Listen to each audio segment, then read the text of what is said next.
Hey, welcome back everybody. Here's another episode of the live stream going on here. I got some folks, hopefully gonna have more folks with me, but right now, Mike, whoops, did I add you, Mike, or I remove you? There we go. I thought I was adding you. It looked like I hit the add and then hit the remove button. Sorry about that. So we're just gonna, we got a great show for you this week. I wanted to get everybody on stage. We got some, hopefully a couple of other people showing up, but we'll see who makes it and who don't. It was a holiday weekend and I kind of sent out the message last minute hoping I'd get some folks to join us. So we are going to look at some tools today, and I know it's probably been about a year since I did a tool episode. I did one about a year ago, had a lot of fun. But this time, gosh, it was a year ago because I was back at the coffee shop those days. Wow, it's been a long time. So hopefully we'll hear some of your fun with tools, Mike, because I've got my favorites, but some of them are just standard tools that are just particular ones that I really like. How about you? You ran into some that you like over the years? Absolutely. So my background initially was a mechanic, so I've collected tons of tools over the years. I've got two full-size toolboxes. One is just for metric, and the other one is just for standard, so I know which box has what. So, you know, way back when I was a kid, probably 16, 17, maybe a little older, I worked in an oil change place, and the mechanics that had been there for many, many years, a lot like you, had the big toolboxes and stuff. And there was two trains of thought back then. There was the one that was every tool in its place, every tool wiped clean as soon as you finish with it, and there was those that just got the job done and then cleaned up afterwards. Which one are you? got the job done. Got the job done and cleaned up afterwards? Yeah. Because I'm the got the job done and maybe I'll clean up afterwards. Maybe I'll clean up after 2 or 3 projects. Yeah, more of that. So the thing is I've run shops before, and some of my friends have run shops. One owns a shop in Tennessee, a race shop. Actually, Ford Takeover shirt that I'm wearing, he's one of the guys that puts it on. But if your shop is super clean, it means you don't have enough business. A dirty shop is a profitable shop, because if you have time to clean, then you're not working on cars. And that's the honest truth.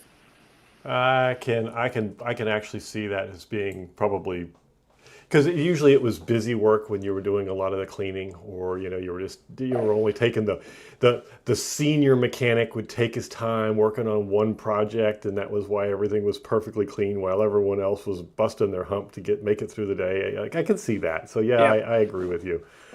That was about the extent of it. I spent the rest of my career doing the computer world and the engineering side of things and that kind of stuff. So not really much of the made it into the mechanic. I always loved it when I was a kid. I remember many of weekends spent under an automobile, changing out U-joints or putting in transmissions and that kind of fun stuff. But never had the right tools to do everything the right way, except the short period of time that I did oil changes. It's quite a bit different doing those for yourself and doing them in your driveway, and doing them in an appropriate shop that has all the drive over bays and the fancy wrenches and all that kind of stuff. Well, replacing transmissions on your back is no fun, especially on gravel. That is definitely not a good time. Now, I never did it on gravel, and I never had one roll away from me. I had a friend who had one roll away from him because he did it on the driveway and didn't put enough behind the back wheels, took out the drive axle, and whoop, off it went. And I'm like, well, what do you think is holding it when it's sitting there in park? You don't even have the emergency brake on? What are you, crazy? All those kind of fun. Gravity works. Gravity works. Ain't that the fact? All right, so I want to go through. I want to get straight to the tools because I know between the two of us we'll be talking, and then I'm sure we'll have someone else join us in the process, and then that means that I'm going to move my camera down just a little bit. I had to get rid of my back screen. As most of you know, I usually have a nice back screen going, some video or something playing back there. I had to get rid of it because when I go to hold something up, you know, like last week when I did the automation stuff, I'd hold up a board or something like this and it wouldn't show up. The green screen caused it to disappear on me.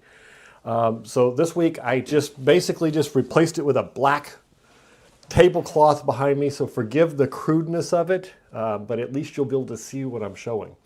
So I want to go over those that you like, those that you don't like, those that you bought that were a waste of money. I mean, feel just open round table between us. Do you want to start with hand tools, electric tools? Where do you want to start?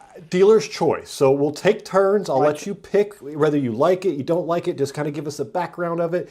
Whether if it's one of the big ones, the little ones, doesn't make any difference to me. I'm fascinated by what other people find cool. And then, but I do want to try to stay semi-focused on, maybe towards the end, if we get bored, we'll get into some other tools, but I really want to try to stay so focused on the solar piece of it. Things that you use for building solar systems and stuff like that. And that's what I brought today. Before I start, funny comment, I see that Donald put in there, after 60, you lay on a yoga pad. I never thought of a yoga pad. For me, it was always cardboard. You get a big cardboard box and you lay on that, and that made it a little bit easier. But a yoga mat, that does sound pretty good. Yeah, I never did any of the mats or anything until I started getting a little older, and now I've got a couple in the shed for my knees. But the problem is I always do things, and then I realize that I should have brought the mat over, and I'm done by the time I get to the mat. Now let's grab a couple of these, grab a few of these, say hi to a few of these folks before we move on. Yep. I'm going to move this back to my big screen. If I look away from you, it's because I'm looking at the screen as opposed to the little one that's in front of me. Good evening from Florida West Coast. Hey, Donald, good to see you. And hello from Central Florida, the East Coast. And we have California in the house. Swamper, hey, welcome Swamper. Not sure I recognize the name. Maybe this is your first visit, but either way, thank you. Glad to see you. And Richard, I found it. Hello, everyone. Yes, there are 2 live streams going, everybody. Right now, we do have a vertical live stream and the horizontal live stream. I try to do both of them each week. That way that those people that are in their car or in an airport and want to see it in the vertical format, you can. So if you're in the wrong one, I hope I linked them both down below. But if not, you can just go to my channel and you can find the other one. Amy. Hello, Amy. Welcome from Ohio. Good to see you. And I see you joined the memberships also this past week. Hope you're enjoying the early access to the content. I put out something really cool this morning, so hope you've gone out and seen that. A little video on solar mounting, almost like solar mounting hacks. Not using the real stuff. I do go over the real stuff, but this one was solar mounting hacks, so hope you've seen that. For those of you who don't know, if you sign up for a membership on my channel, I don't know about Mike's channel. I don't know, Mike, do you have anything with memberships going on? I don't have anything as of yet.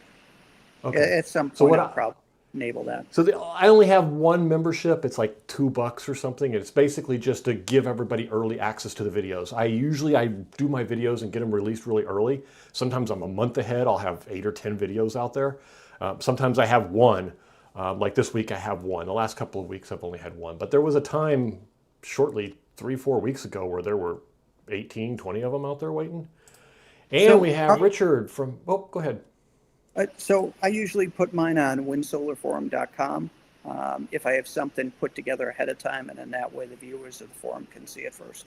I think I have a link for that, don't I? Isn't that one I've done before? Solar Forum. Oh, let me see if I can find it for you. I'll throw it up there real quick. Right there it is. There's a link for Mike's Solar Forum if you guys are interested. I'm sure he can type in the URL for you. Yep. If it comes through. If he doesn't, Mike, send it over in the chat to me, and I'll post it if it doesn't show up. I don't know if it will or not. But that's his solar forum. A lot of content out there. I noticed there was some chat going on earlier this week about windmills. Windmills, wasn't it? Windmills I was watching? Yeah, so one gentleman was asking about windmills, and then I did some posts on mining with solar. So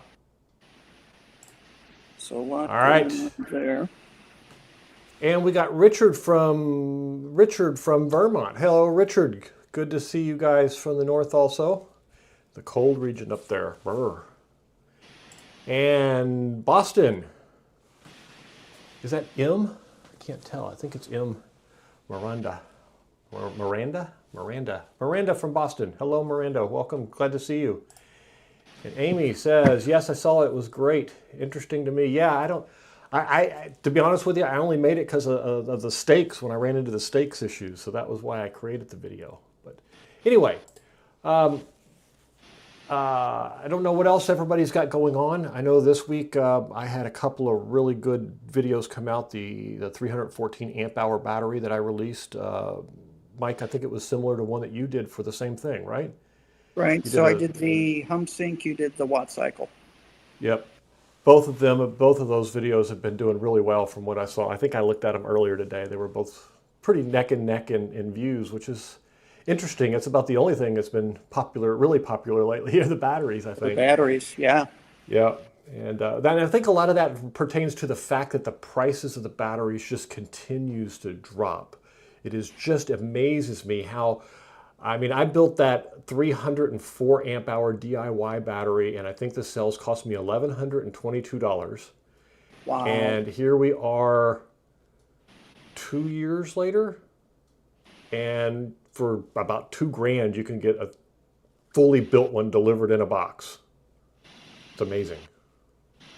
It's something interesting. I had 2 different vendors reach out to me to let me know that I should remove the pricing off of some of my videos because the prices are going up. I had that happen to me on one of my customers that calls me every now and then to upgrade his system and help him with it.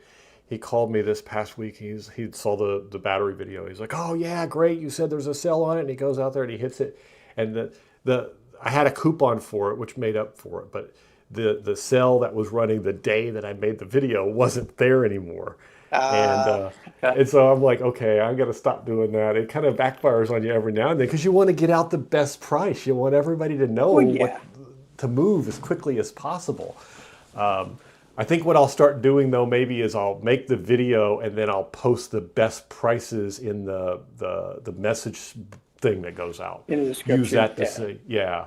Well, not necessarily, well, in the description too, but I'm talking about there's that, the community. So you can post messages in the community and that broadcasts it. And then all your subscribers see that too. So that's a little bit of a help because I know today they got the watt cycle all got back into stock.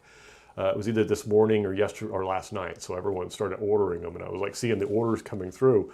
But I was like, oh, wow, all of a sudden there's orders. There were no orders up to that point. They were all pre-orders. So, yeah. All right. Thanks. I'm going to let you go first since you're the guest. And thank you again for coming. And hopefully, I'm pretty sure we had Eric from South Texas that was planning on coming. And he had some other plans that he had to. So he pulled out on me.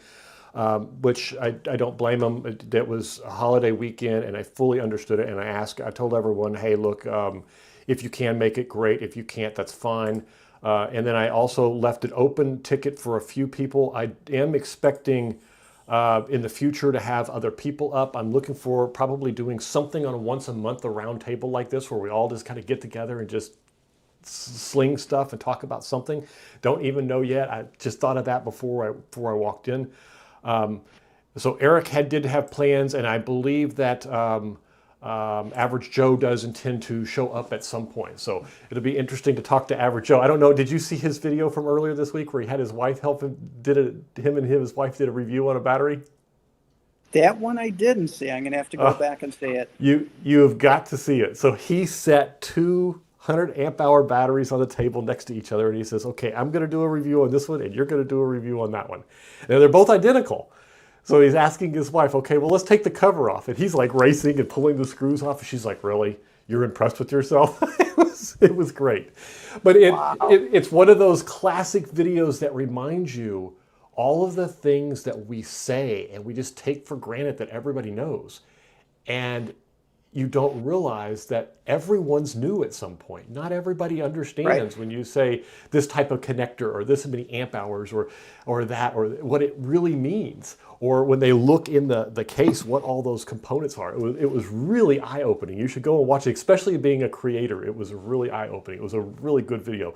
One of the very few videos that are an hour long. It was 45 minutes or so, but it was one of those very few videos where you just couldn't skip anything because you were afraid she was going to say something or he was going to do something that would leave you in stitches. It was a great video. If he shows up, don't tell him I said that. Let him catch it in the replay. Awesome. All right, Yeah, so tools. Yep, you're first. Here. Okay, so the first thing, if you are working on your inverters, obviously you're going to make sure that everything's powered off, nothing is hot, but just in case, use insulated screwdrivers.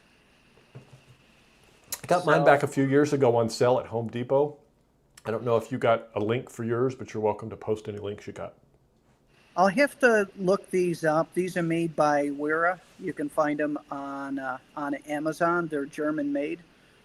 What I like about these, and let me see if I can get it in close. You see how it's got all the extra grooves on it? They'll actually help you gripping hold grooves? the screw. Yeah, so it doesn't, so the screws don't fall off. Even the slotted has it. Oh, that's nice. So yeah, I love my insulated screwdrivers, but I haven't seen any with the gripping screws, because a lot of the times what'll happen is you'll put them on there and then as you go to put it in, it falls off. It's so irritating. Yeah, and if you're wearing thicker gloves, you're trying to hold everything, and I mean, never work on live circuits, but if for some reason you needed to. But still, I turn things off and I still use the insulated stuff because. Me too. How many times have you turned things off, you think it's off, but you flip the wrong breaker or whatever that it might be? Yeah, you heard my story about me reaching into that ball plug a few weeks ago. Thank goodness for the 6000 XP, or it would have been a very enlightening experience. Absolutely. Torque wrenches. So this one is Tack Life, inexpensive. So this is inch pounds. So I have 3 of them. One is inch pounds and it's 1/4 inch. Then I have a 3/8 inch, which is foot pounds, and a 1/2 inch one, which is foot pounds. And that's to tighten up all your lugs. So that way, it's nice and tight. So once again, this is made by Tack Life. And you want to hear a funny story about torque wrenches, Mike? When I first got started, I was hooking up my 6000 XP, and I didn't have any of the actual solar tools at the point. I had a one that I used for the RV to tighten the lugs, a torque wrench to tighten the lugs on the wheels, and it said, tighten it up to, I don't know, 12 inch pounds, and I didn't pay any attention. I saw 12 foot pounds. And this past weekend, I went, was the first weekend since I had put the original batteries in my RV, and I'm trying to see if I have it in my pocket. I wonder if I still do. And these little screws that are in the batteries, that are supposed to be 12 inch pounds, they break in half at 12 foot pounds, by the way. At that point, you need an easy out kit to get them out. Yep. Now, I was very lucky. I was able to just kind of take my finger and wobble the piece that got stuck in it. And nice. I was super lucky that the screws were a softer metal than the piece on the battery that it threaded into. So I didn't have to replace anything. I didn't have to break anything, except I spent 10 or 12 bucks it was the first time I had taken them all off was this weekend, because I've had those EG3 batteries since the very first week I installed them. And after I tightened the first one down, I realized what I was doing, and I'm like, I can't believe that didn't break. Well, as soon as I went to loosen it to take it off for the first time since I owned it, it snapped it in half. So I replaced them all, because I don't remember which ones I had over tightened and which one I hadn't. All right, my turn. We'll go back and forth a little bit. Sure. I'm going to start with the simple ones too, since you started with screwdrivers, because I did screwdrivers last time, and as a matter of fact, I did exactly the same screwdrivers you did. These strippers, and I have 2 different pairs of them, and I don't know who they are. They're Milwaukee's. These Milwaukee strippers are like the most useful and convenient strippers I have ever used.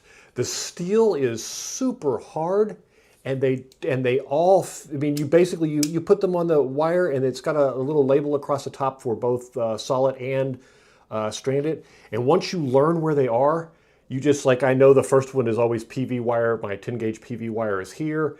And I know that, 15 gauge solid for the electrical plug is here. And you just put it in and you just pull. You don't have to twist. You don't have to pull anything like that. But what I really like is that on each one of them, you'll notice the tip is a little bit different. The little one has these little bitty tips where you could reach into wires and you could feed them into inverters way back in the back real easy. And this one has the big wide tips, which is great for wiring outlets where you need to bend things into nice squares and stuff. And then not only that, but they've got these awesome cutters here and the auto benders for building, 120 wall plugs, 220 wall plugs for doing the little wrap things. The best, I think I owned another pair of these at one point and I lost a pair. And the next day I just went and bought both of these because these are the best wire cutters and wire strippers I have ever owned. Just fantastic. I love both of them. I didn't realize they were Milwaukee, which probably explains a lot. Now they're not cheap. I think that these are they're about 27, 30 bucks a piece, something like that for a pair of wire cutters. But when they work, they work. And they've lasted forever. I mean, every now and then I'll spill a little WD-40 on them to keep it from getting too much rust on them. But you can see here, the RV life and the humidity really got to these. But they still work like a champ. And this big pair here can cut 1/0 wire, believe it or not, which is pretty impressive for a handheld pair of wire cutters. So that is one of my favorite tools. Probably one of the most commonly used and favorite tools.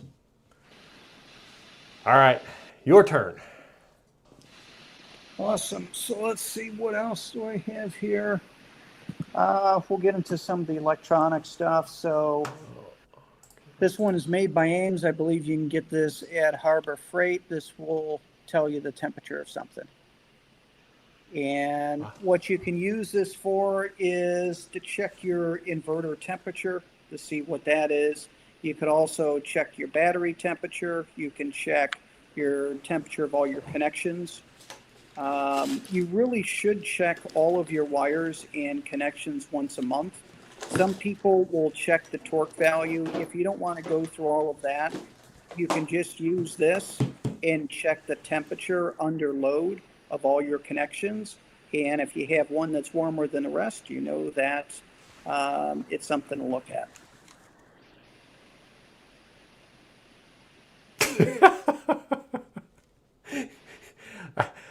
I think it's exactly the same tool. I do it exactly, was brought it for exactly the same reason. This is very common. I will tell you, there is one upgrade to this that I highly suggest, but it is extreme convenience. Although I love doing it, you've probably seen it on my videos. I did get one of the thermal FLIRs, which basically you just connect straight to your phone like this. And you can, I could probably actually even turn mine on, but you can get an infrared, or not infrared, you can get a thermal camera right through. It does a Wi-Fi connection, which is really kind of cool. So let's see if I can get it to start up here while we're on the screen here. So you just, not now, always wants a review. So you just push this to turn it on. And that launches like a Wi-Fi Wi-Fi network. But as soon as you do that, then the screen here, if I can get this screen to stop reflecting, there it goes. The screen here will ask you if you want to connect. I'm going to say yes, and then you just say join the network. And lately I've been having some problems with it not wanting to connect to the network. It keeps telling me that the network's not there, but I tell it to retry and it does it again. But this actually brings it right up on my phone, where you can hold it up over a solar system. You can look at all of the wires, all of the inverters, all the intake vents, the extake vents. You can even pull the covers off of the inverters. You can look at all the circuits inside. I noticed you were using yours, Mike, through some plastic on an inverter. Does your infrared go through the plastic? Because mine seems to reflect mostly off of the plastic. I don't seem to be able to get it with this, and this definitely won't work through it. Yeah, I think it all depends because as I was going through the plastic, I was getting different temps of the different components. So, but it could be Yeah. that the components underneath the plastic and the plastic got hot because of, the I think components that's what, well, underneath yeah, them. so here So, we go. Let me see if I can just kind of give you an idea of what this looks like. So you can see there, and then you just point this at, and you're seeing the reflection of my window in the background. Sorry guys. See if I can turn sideways here a little bit. But you just point this at the wires and then it highlights the high temperature, the low temperature, and then the item that you're actually pointing at. And so it points at all three of them. So when you have a hot wire or something along those lines, this is my upgrade to this. Now I will tell you, they're not cheap. They're like 300 bucks or something. So yeah. it's a little bit, unless you're using it every day or all the time. I know that for me, it was worth it because I'm constantly looking at setting new systems and stuff like that. So for you, it probably would be. For the everyday average person, these are like $10. I Yeah, think they're mine was cheap. like 10 or yeah, they're stupid cheap. And they're really, really accurate. I mean, it's not like they're not accurate. I mean, you point them at the wall back there and the wall says it's 75 and it says I'm 88, which makes sense. I'm a cool cucumber. So So that's my upgrade to yours because you basically beat me to the punch on that one. So go again. Let's see how many of these in a row we can get with the same tool. All right. So this is Proster. This is a Oh, you've clip-on got to be amp meter. kidding me. So this will do exactly.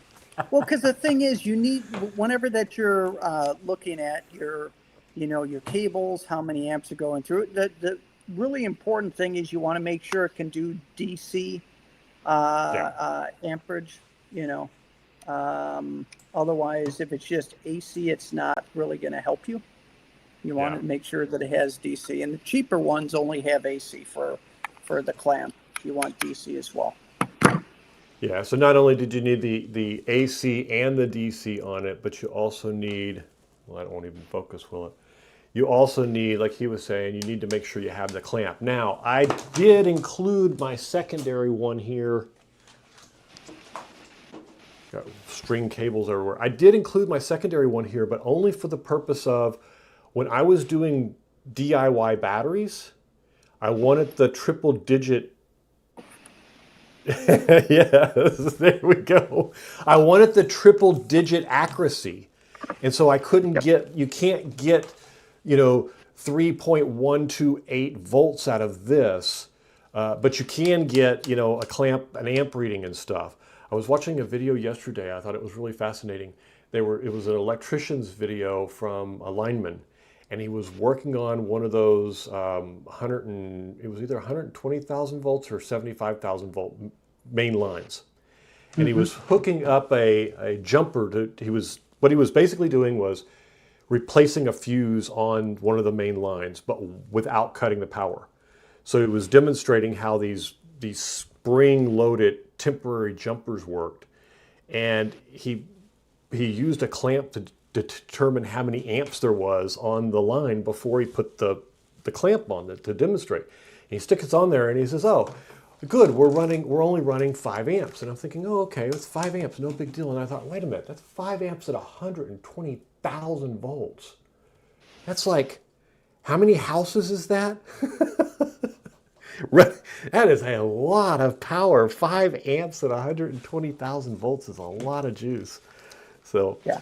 but, yep, same tool. All right, try again. See if you can stump me here.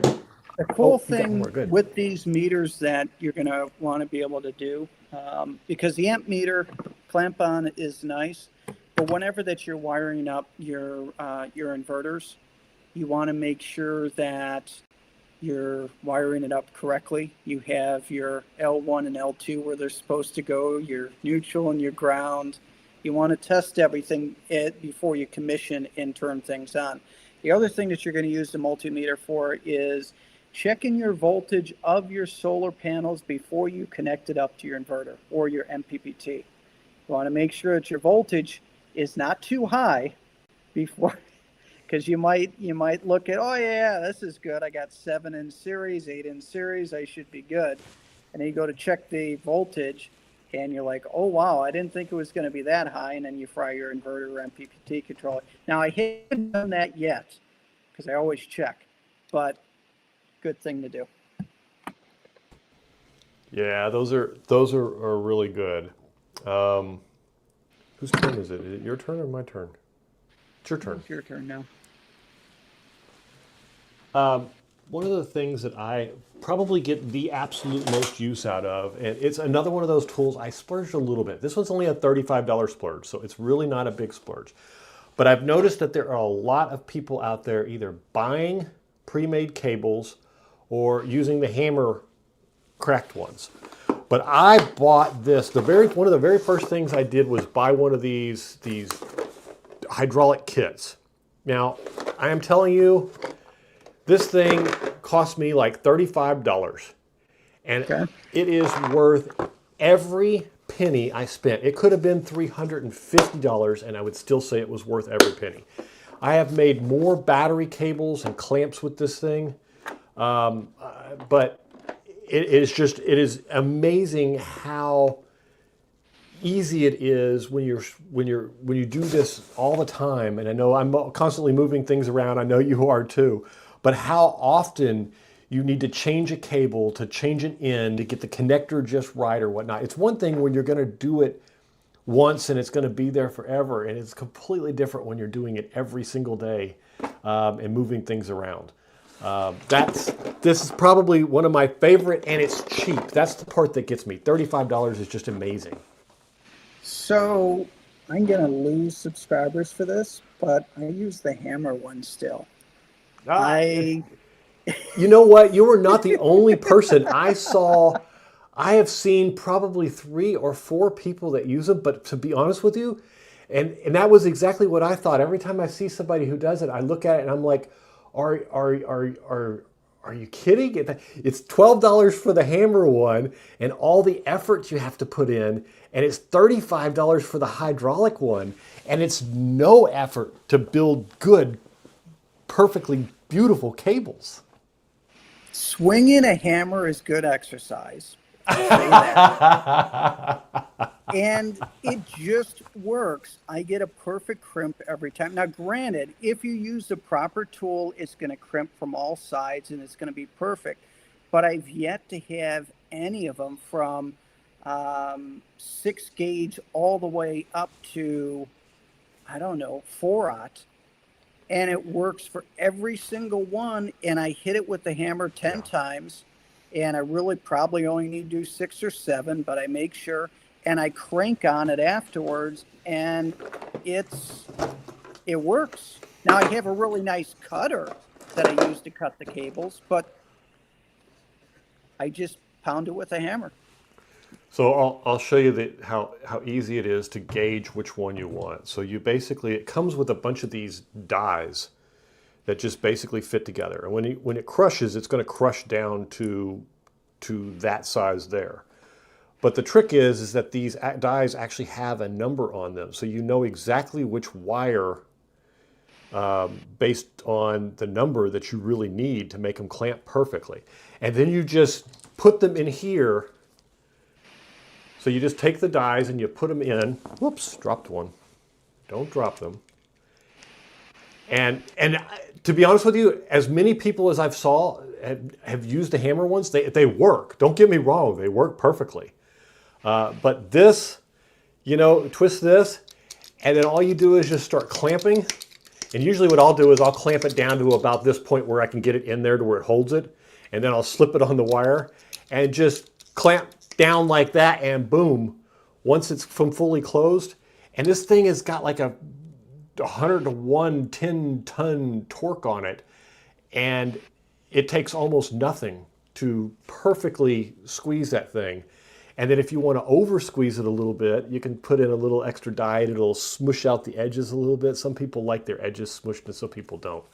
I like them a little smushed just because I know darn good and well like you that they come out right.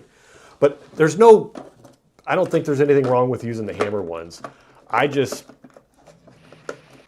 5-pound sledgehammer and the thing. and I whack it 10 times. All right. All right. All right. All right. I give up. Simplicity at Can't its best. convince you.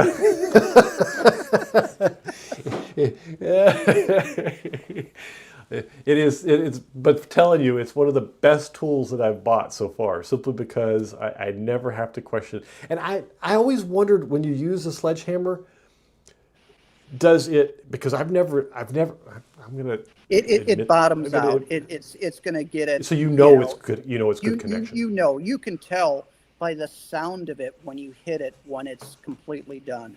And I hit it a few more times. I think part of it is I work in corporate America during the daytime, and you just want to get your aggression out. So, you get that sledgehammer and you do what you need to do. Well, it's I can sympathize with that a little bit. All right, let's see if we missed anything here. Watt cycle is tempting. Yes, it is. It's very tempting. I'm tempted to order me another one just because I want another set of batteries. So I'll say that it's probably going to be going up. So if you're going to get more of those Watt cycle, Hum Sinks, or some of those brands, I'd pick them up now. Yeah. Yeah, I'm getting the feeling that the specials are drying up and the batteries bottomed out. So let's hope that they Kevin. I'm not going to say that's one of the vendors that reached out to me, because I won't say which vendors, but I will say order the battery. Yeah, order the batteries. Average Joe did a great job with this. Well, yes, he did. That was a wonderful episode. BC to AZ, British Columbia to Arizona, maybe? It's a lucky guess if it's right. Hello, I bought a bunch of used panels for super cheap, but I don't know what kind of mount to get. I paid $14 per panel and Integra, and the Integra rack cost $140. So, well, have I got a gift for you? The video I have coming out a week from today is, unless you're a member, if you're a member, you can see it today. It is exactly about what you're asking. I go through all of the ground mount methods and techniques that I use, and then I also cover the Integras, the commercially purchased ones, but I go through all the different ground mounts and ways that I use to mount them, and the way I use to get around hurricanes and that kind of stuff also. So, Mike, I know you got a ton of panels on the ground mounts. Which racking system did you use? Let me give you my 2 cents. So, you can get the eco-worthy ground mounts on eBay pretty cheap. They're probably $20, $30 each. Yeah, about $20 each. That would cover your panel. The other thing you do too is just go to Home Depot or Lowe's and just build something.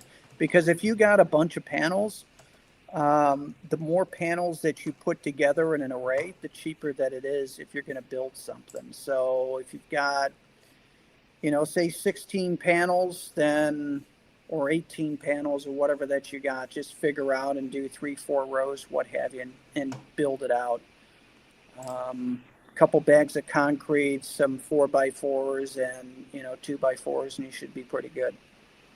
And that'll get you to a very permanent style one. And I've got the link that he's talking about is actually in my video. Let me go ahead and post that for you guys, just so you have it. I lost the window for the studio. Oh, there it is for the studio. Let me just turn on that link. I didn't even bother collecting URLs this week. Here's the parts list. But this has all of the 6 racks that are in my video that are covered next week, which includes the one that he's talking about, the eco-worthy one. Right. Is that the one you used? Was it eco-worthy? Yep. Okay. And that's the one that has the bars underneath that you can put the things on top of it, or you can put the anchor screws down into the ground also? Or is that just the adjustable ones? Actually, just the adjustable one, the 45-inch adjustable. Yeah. Okay. And depending upon that, I think they've got 2 different sizes now, depending on the size of panels you got also. think they added Get a the couple. larger ones.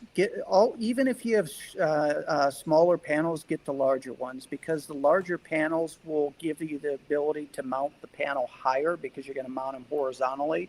So you can mount it higher, which then means it's further off the grass, which means less grass, getting up to your panel, or you might be able to go a little bit longer between cleaning up, between cuts or what have you. So you don't want the panel to be too close to the ground. You have snow, you have grass, you have varmints that want to chew all your wires. So you want to keep the panel, at least 6 inches off the ground. And I did last week. I posted the video for this week that released this week. At the end of the show, I will show the video for all the solar panels for everyone to see it. If you're still here, you'll be able to see it. After the live stream is over, I'll cut it off so that it isn't in the live stream. But if you're still here and you want to see that video about the solar panels, I'll post it then. That'll kind of give you, if you hang out to then, you can actually see it. That way you don't have to subscribe for a month just to see one video. All right. Back to comments. Here we go. Where were we? We're here. Sorry, Mike, we're going to pause for a second because we got a few comments. What size panels did you get? I think he was talking to him. 220 watts. So there's kind of small ones, 220 watts. Probably means you could just do multiple across though, especially if you're getting the big ones still. I've got an upgrade, some of the AC tools. Racks might check in. Let me just scroll down here and see if we got any questions here. Price is crazy high. Have thermal gun. I have a thermal gun for chick brooder temps. We're checking the brooder temps. Yeah. It should probably be. Yep. Yeah.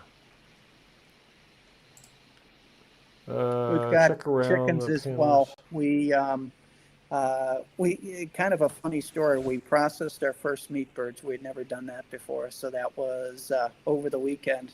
That was an experience. You processed your first what? Meat birds, chickens. Oh, your first meat birds, chickens. Okay. Yeah. Normally we just have the regular hens, and we get eggs and stuff. My wife said, let's get some meat birds this time, and you keep them for like 6-7 weeks, and then you process them and put them in your freezer. So that was an experience for sure. Yeah, I bet it was. Yep. There's about 3 to 4 feet. I need a much cheaper option. Don't know how to ask for advice. Stick around, watch the video. I've got some advice for you. A couple of really cheap solutions that I did.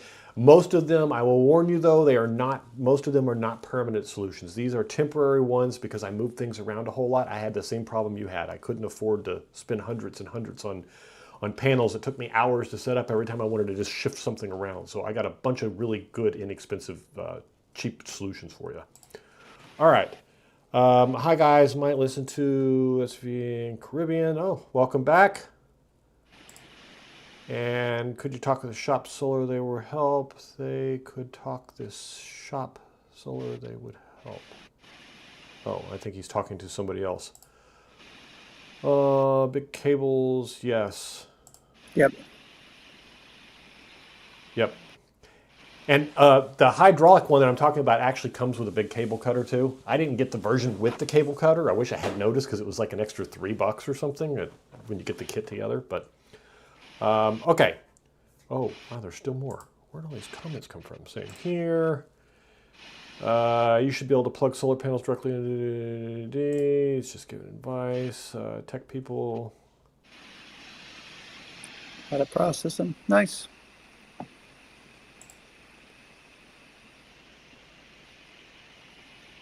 Just to say how you initiate their into life. Just do that. Wasn't going to. Yeah, was a polite way of saying dinner next week. Okay, it's your turn, I think. All right, so next one, Klein Tools angle finder. So whenever that you're mounting your panels, especially if you're doing a large array, ensuring that you're setting up the angle for what you want them to be.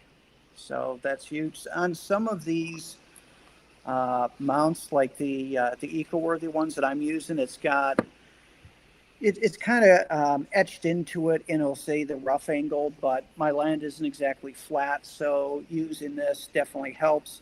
It also helps me when I'm doing videos testing out different solar panels, because then I can get those at the right angle. So having an angle finder is huge when you're setting up your panels. You don't want to guess at the angle. You want to know what the proper angle is for what you're trying to achieve, and then measure it. And does that angle finder, because I don't actually have one, do you just set that on the panel after you get it set up, and then you just move the panel until you get it reports what the angle is, and that's all it really is? Yep. Okay, that's pretty cool. Pretty and it simple. just tells you the actual angle, and that way, if you've got it setting on an unlevel ground, or your rack isn't perfectly straight or whatever, it actually still, you can get the panel exactly in the right angle. That's the important part there. Exactly. Huh. Okay. All right. Instead of, yeah, this looks good. All right. This one I ran into on accident, and then the company saw my little short video on my accident, and so they sent me, they donated me a copy of one. But this has turned out to be probably one of the most handy little things that I have done. I get a lot of cheap used panels from people. So they call me up. They want me to go out. You know, if you know some junk dealers or something, just tell them, hey, look, you run into solar panels, you don't want to mess with them, just give me a call. They'll call me for them. You also can find them out on YouTube, and I've got several videos out on this, on not on YouTube, on Facebook or whatnot. But the thing I like about this device is it's very much like a meter. You plug this in here and there, and you have MC4 connector on this end of these cables, and you basically turn this device on. Let's see if it has a light. It does. And it basically gives you a readout of the panel. It tells you the voltage. It tells you the MPT voltage. It tells you the wattage that it's outputting. It tells you everything. And the nice thing is they sell it in two different models. So this is the 150 volt, 2000 watt model. And they have a 100 volt, 1000 watt model. And so you can actually plug strings into it. And I can tell you from experience that if your string is a little bit too big, it won't blow the device up. It'll just tell you, sorry, it doesn't work. Its voltage is too high. Now, I say that, but maybe that was because it was only 10 or 15 volts over where it should have been, as opposed to 100 volts over where it should have been. If I plug in 250 volts, my guess is this will turn into a bucket of fire. But this is awesome. And what I like about this the most is that this wire, for those of you who are MC4 challenged, like me, it is also shipped with some alligator clamps. And you plug the alligator clamps in, and I have some MC4 connectors that have the clips snipped off. So you can plug it in without it going click and having to figure out how to get it off later. Because if you're testing 50 panels, the last thing you want to do is sit there with an MC4 disconnector trying to disconnect 50 panels in a row. So what I'll do is I'll plug those in, and unfortunately I have two of these. My other kit's in my car that I take with me to on sites. It has just loose wires on the end, so I just clip these onto the loose wires and then just plug it in. And it has two modes. One is you hit the manual button and it'll give you a readout right as you hit the manual button. But the other one is automatic, and it just cycles every 10 seconds or so and does another reading of the panel. This has proven to be now you can take a meter, and we've all got videos on taking a meter and showing you how to check a panel and stuff. And the meter works great, but that's these two readings down here at the bottom. These ones in the middle, the maximum power point, those are the ones that are really important, because that tells you what kind of degradation you've got on your solar panel over a period of time. And if you're like me and you're picking up a bunch of used panels, if you can prevent from picking up the bad ones, all the better.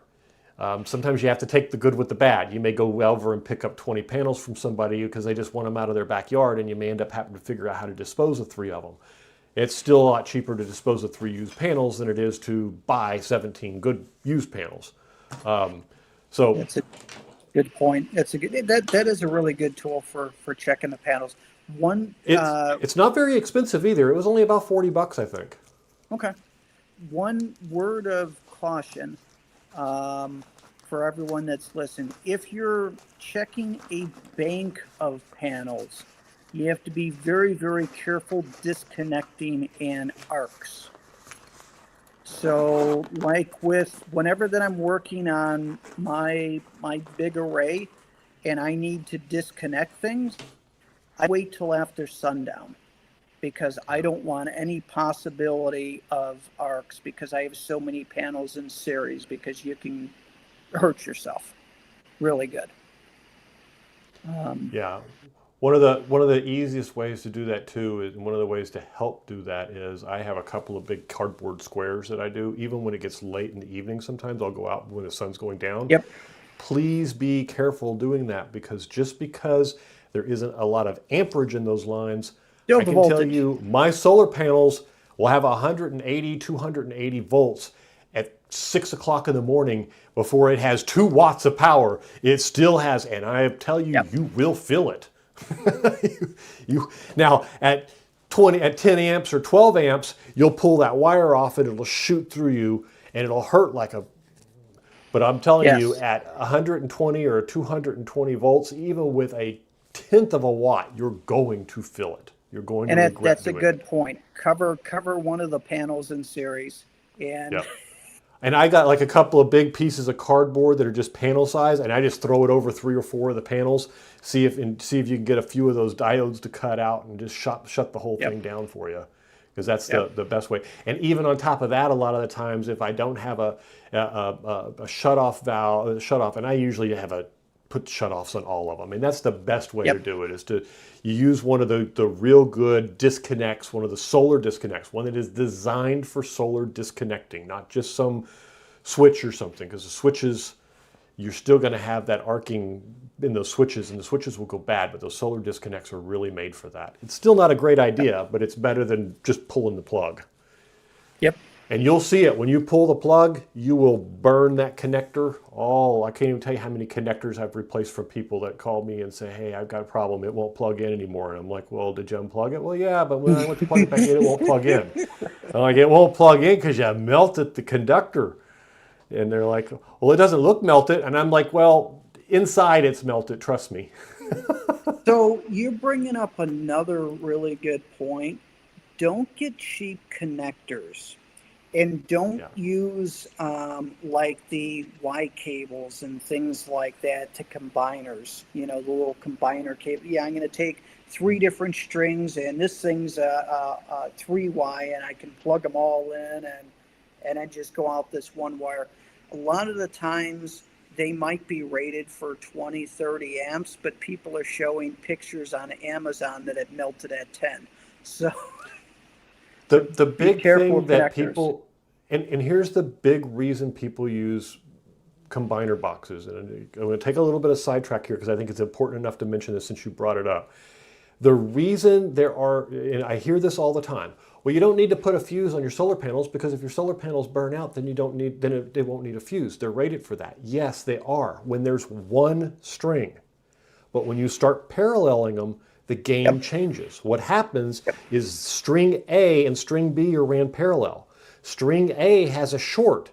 If string A is by itself, it shorts out and goes off. But when it's not by itself, it shorts out and B feeds it power for infinity. And if you have string A, B, and C feed all of its power, and A, B, C, D feed all of its power.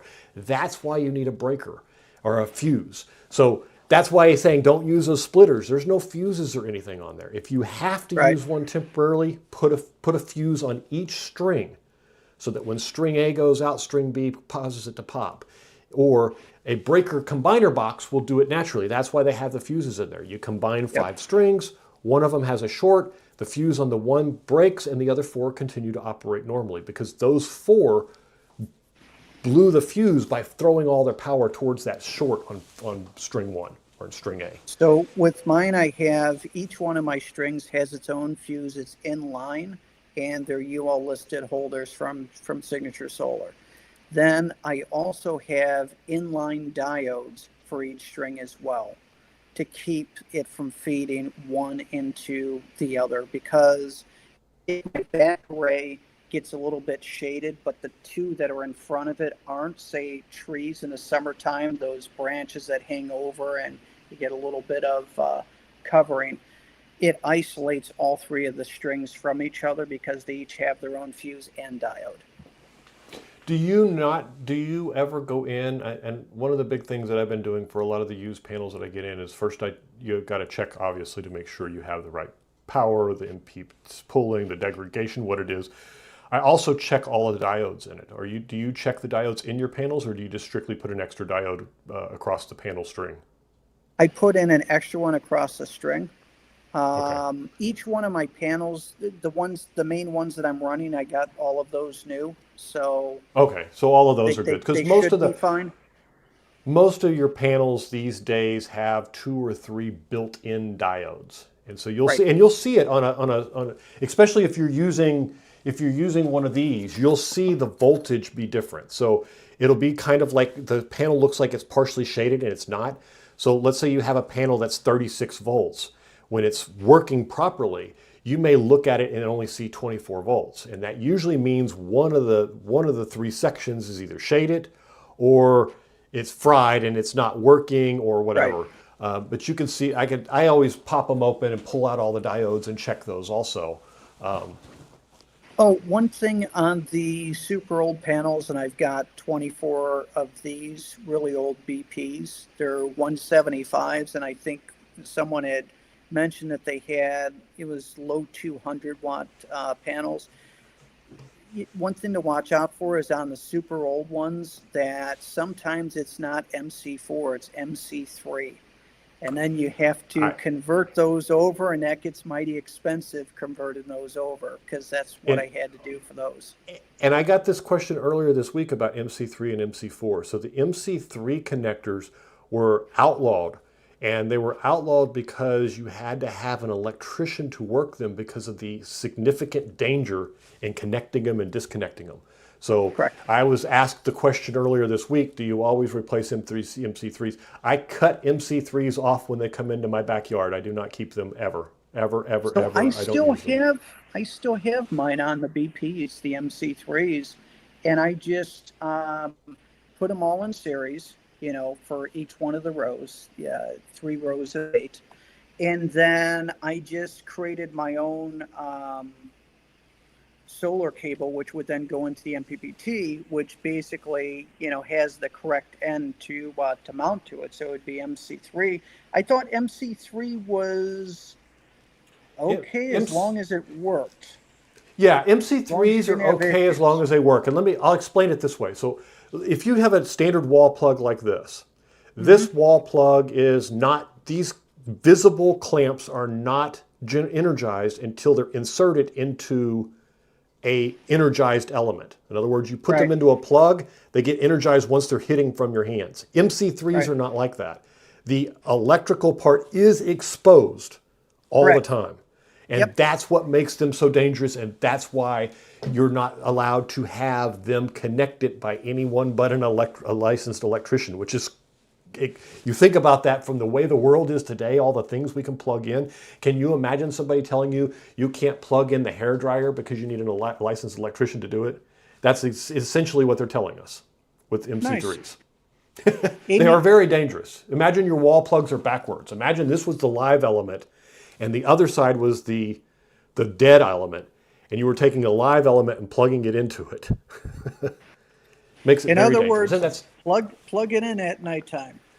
Plug it in at nighttime and avoid touching it at all costs. Now, the core MC4s are, power-wise, they're just as dangerous, but they're all the parts are hidden. Yeah, one actually has an enshelled case that slides into the other one, and they're all protected from it. Before it connects, right. I think it's your turn. Yeah, but you need to answer Amy's question too. Yeah. So to answer Amy's, so no, this isn't a magnetic one. It is just a standard Klein one. If it was the magnetic, it would probably scratch the panels that I'm trying to.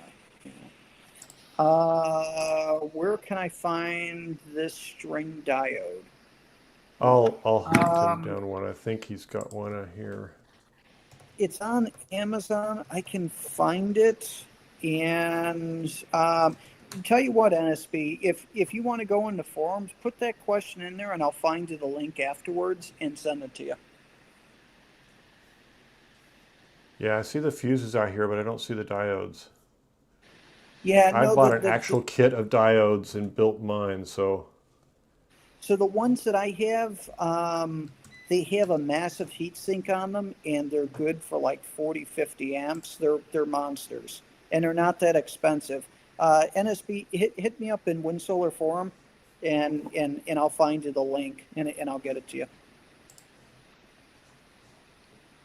All right. I just don't want to kind of stop here as we're doing all this. Next tool. So for MC4 connectors, I am just using this eco-worthy one for clamping everything. You mean this one? You got the same one? Yeah. looks like we enjoy the same tools. All right, I'm gonna say this is probably my latest addition, because up to probably 2 months ago I was really bad at this, and I've gotten to where now I'm almost fanatical about it. But this Brothers label maker, I don't know if you have, and a big giant thing of clear shrink wrap. Because you put these on wires and you put clear shrink wrap over it, those labels will last 1 billion years. Be right back. He's going to show up with this same thing. That's pretty funny. It's not here. It's in the shop area. I thought I had it handy, but I've got one just like that for doing all of my cables. So. Yes. The Brother has some that are label shrink versions where you're supposed to be able to print on them. Then you put them on the wire and they shrink down around the wire. So they're made tubes, made to shrink on the thing. This is the one that does it, but I don't have the ribbon to do it. And the only reason I don't is standard size one, and it prints them all out. And This one has the standard TZ labels, but you can buy the labels for like almost nothing. So I've been just doing that. But then when I want to put it on wire, I put a piece of clear shrink wrap over it and then heat shrink that. And those things, they come out crystal clear and they're beautiful and they last forever. Wow, we share so many tools. So I guess the next one. So this is not a tool that everyone is going to use, but it's one of my favorites. I forgot mine. I'm glad you brought yours. I love my oscilloscopes. Are nice. And then when I'm putting this into, so I'll plug in like a extension cord into an inverter or something when I'm testing in, and then one end goes into your hot, and then the other end goes into your ground. And I just have, with the alligator clip, piece of solid copper wire to extend it, because this can't fit into a ground connection. So that's for the copper, and just jam it in there. And all my tests for inverters and everything else, I use the oscilloscope. This is one of those devices that if you test a lot of equipment or you play with a lot of equipment and you want to make sure that the sine wave is good, it allows you to push it under stress. It allows you to try it without it. It allows you to not just trust them that you have a pure sine wave inverters, and I'm sure we've both tested some cheap inverters that claim there's pure sine wave until you plug anything in and then they turn into madness of destruction of equipment. So I'm with you. I've got probably the same exact unit. I was just sitting here thinking, oh man, I forgot my oscilloscope. But as it turns out, we had that one in this common too. It's bad when you're testing equipment and then you look at the sine wave and you're thinking, oh, I've got a This has got to stay in the video. I feel bad, but this has got to stay in the video. So I've had two different vendors over the last 3 weeks that have gotten mad at my reviews because I'm pointing out issues, and it's And you have issues. it's almost like you want to pull a will on them and say that's fine, and I'm going to take your response and put that in the video now too. So Because the fact is that here was my answer to one of them, and that I said, you know, there's a good chance at some point I'm going to say something you don't like, and I would prefer that I can post telling people how you handled it as opposed to post people telling them how you avoided it and pretended it didn't exist.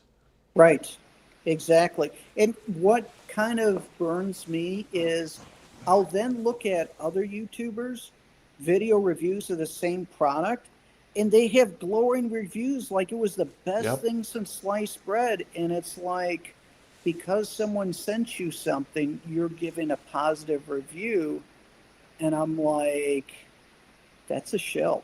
You don't, you're supposed to review it, not just looks great. Well, and you're supposed to, they send it to you to figure out what works and what don't work. You're not supposed to, and then that's why we spend all this money on these fancy tools, the oscilloscopes and the meters and the inrush tools, and all of this stuff that we buy isn't because we're installing one. If we were installing one 6000 XP sub panel in our house, we don't need all these tools. But we're reviewing things constantly. That brings me to a good question. So, without causing too much damage, I have to ask, and I had a video back about 3 months ago. Company sent it to me. Oh, and they were just high as a kite. We got it fixed. We saw you a couple years ago, put it in one of your videos, and at that point I was really new. I had it a little inverter, and I took it, not an inverter, a charge controller, I took it out of the video and I switched to a new one. And one of the viewers asked me in the comments, it says, hey, look, you had this charge controller, and all of a sudden it switched to in the second half, it was a Victron charge controller. What happened? And I told him. I said, it claimed it was an MPPT, and it wasn't. So the company wrote me and said, hey, we've got it fixed. We want to send you a new one. I'm like, fine, send me a new one, but I don't care what you send me. I am going to post everything I find, and if you don't like it, too bad.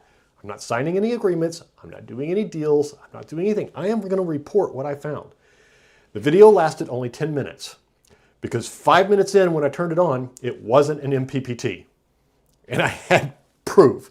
So I posted all the proof. I thought, man, they were mad. And I'm like, look, I told you, if you're going to lie, you better be prepared for the results. You can't, you know, sometimes I don't even think it's that they lie. I just think they don't go through a bunch of extensive testing themselves and to prove it. And everybody has problems. They can have things that are broken. It's how they handle it when they are broken. And I got good stories about that too. The other thing too is I think the sales reps, the marketing reps, and the engineers might not all be on the same page, because I've come across these companies to where they didn't know that there were these problems, but I'm sure the engineers probably knew. So it's like a disconnect internal in the company. Well, and I'll tell you a story about a time when, and I'm going to mention the company's name because the response was fantastic. And to be honest with you, I've had 2 or 3 really good responses, but this one really amazed me because companies like, EG4, companies like that, you expect that kind of response. They're known for their U.S. support and that kind of stuff. So you don't think anything of it. And I've had experience with a 6000 XP that went out, and Signature Solar and EG4 like stepped over themselves to fix it. I mean, just incredible. Whole video about it. But the video is a good video because everyone's going to have something broke. But the other one, the second one, was an eco-worthy inverter that I had. They sent me a 12-volt eco-worthy inverter, and I used it for 6, 8, 10 months and just pushed on it and pushed on it and pushed on it. And it was really good because it allowed me to do, burn down 12-volt batteries. It allowed me to do charging up to 100 amps on a 12-volt battery. It allowed me to do all of these really cool things that I couldn't do otherwise. And then one day I ran into a problem with it. And I wrote them and I'm thinking, okay, you know, they gave me this inverter. They're never going to respond. And do you know what they did? They sent a call order to my house to pick the inverter up, take it to Houston to figure out what was wrong with it because I was reporting it to them. They repaired it and then shipped me a new unit to make sure that the new units that had the fix no longer had the problem. Now that's eco-worthy. I couldn't even believe it. Now, and I'm saying, the reason I'm saying it is because we all know we're going to get a bad piece of equipment every now and then. And they had a piece where they were, as I understand it, where one of the boards in the very back was mounted a certain way, and the way they were putting the glue on or something was causing it to pull apart, and it, 1 out of every 20 or something like that, they were having problems with. So they were very thankful that I had found it, and just, but that's the point. The point is that could have been a very ugly deal, but it was exactly the opposite because of the way they handled it. Now, this comes out as a good story because of the way they handled it, as opposed to a bad story. Are we still talking about tools? I think we are. Yeah, Worthy isn't scared of criticism. They improve it. And Gavin, I've noticed that as a company gets larger and gets more established with the following, they care a lot more about their brand and how it's viewed, especially the larger that it gets, except for the one that the battery arcs internally and the company ignores that it happened, except for that company. But all the other ones, as they get bigger and bigger, they tend to be pretty responsive. So yeah, I can definitely see Ecoworthy having good support for sure. And I think overall, I think a lot of companies are definitely stepping up their game. The ones that I have the most issues with are usually the ones that are brand new that no one's really heard of yet. Because they're on like version 1 of their design and there's all sorts of, issues, but the price is super cheap. So it's kind of like, I don't know. They're just usually not as responsive. The other thing too is they might not have, support structure set up yet either. That's been the big one for me. It's not the matter of they have problems. Sometimes it's a matter of the support structure that they have is so bad that it's difficult to get an answer. And that's why a lot of these, I'm very pleased to see that there's a string of those SRNE clones coming out that are US supported, because those are good inverters already. But if they can get someone to actually back them up, they're really inexpensive good inverters. Right. One thing that's interesting that I've been thinking about batteries, and it's kind of off topic, is that these batteries are starting to get huge. I mean, I used to thought, you get yourself a 15 kilowatt hour battery, that's massive. And now they're coming out to 60. And these things are just getting monstrous. And one thing that I'm hoping that the industry starts moving to is weather-rated batteries, especially as they get this big, because if you have these massive cells all in the case and one of them lets the magic smoke out and it's like a 60 kilowatt hour battery, that's a lot of energy there. So I'm hoping as some of these batteries get really big, make them outdoor rated so we can throw them outside. Although put a ton of them outside. Someone released a video on who was it? 60. It was 60 kilowatts. It was earlier this week. It was 900 pounds. Was it Gavin? Gavin, was that you?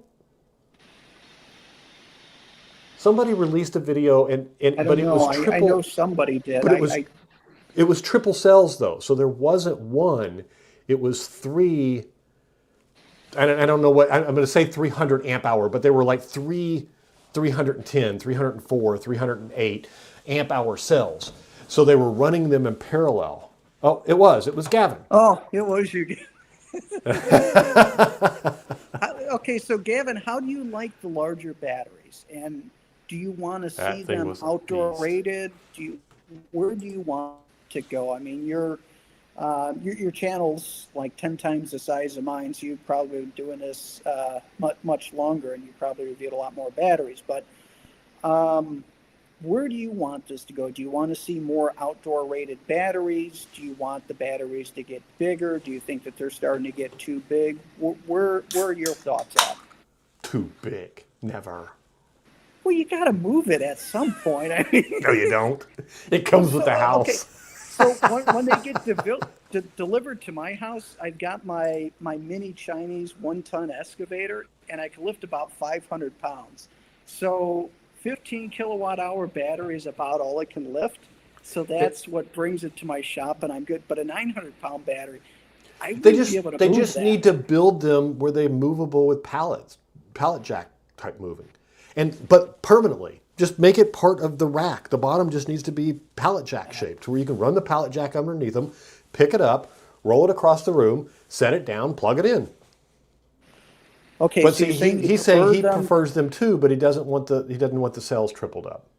So if the cells are tripled up, then for the cells, so it's 3 cells, and then it's one sensor for each cell. And that's where the problem comes in when you parallel them like that. Is yes, Right, you can do it, and there's a lot of DIY folks that have done it that way. But I don't like it. I'm with Gavin. I think that it should be either the next cell that follows the MB56, and it's 3 times the size, because the MB56 is only 2/3 of that.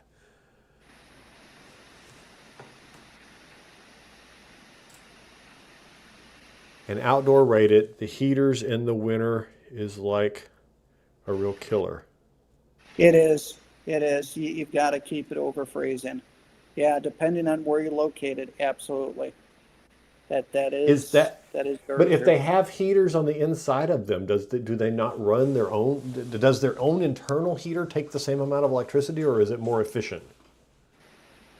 I mean, since it's internal, it's going to be a little bit more efficient, and it's only going to kick on once it gets around freezing, I think. Like maybe 40 degrees or something like that. It might start to kick on. I don't know the exact temperature on all these. But no, I mean, that is a good point that you need to have a heater, and it definitely pulls down the power. But if you're like in my Just garage... move to Florida. You don't have to worry about the heaters.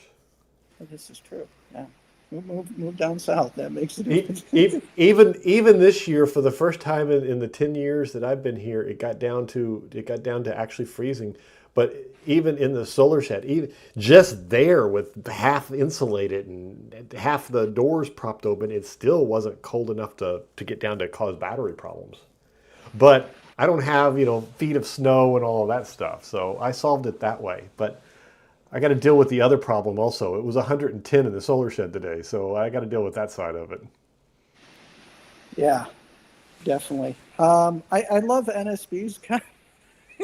Their battery sounds great, but I live in Florida and they have meth heads. Those meth heads are not going to walk off with a 600-pound battery, and if they mess with it, they'll get a lesson. I would say, okay, so if you have your batteries out and you have meth heads, and you just keep like a screwdriver by it, and because they're going to start messing with it. And they'll only do it once.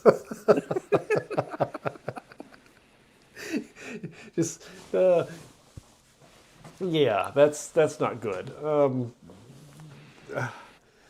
I think they have meth heads everywhere. Yeah, what you think?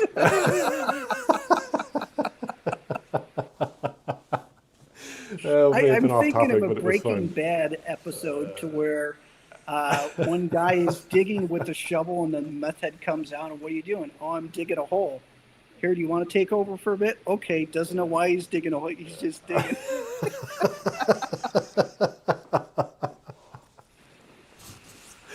Oh, man.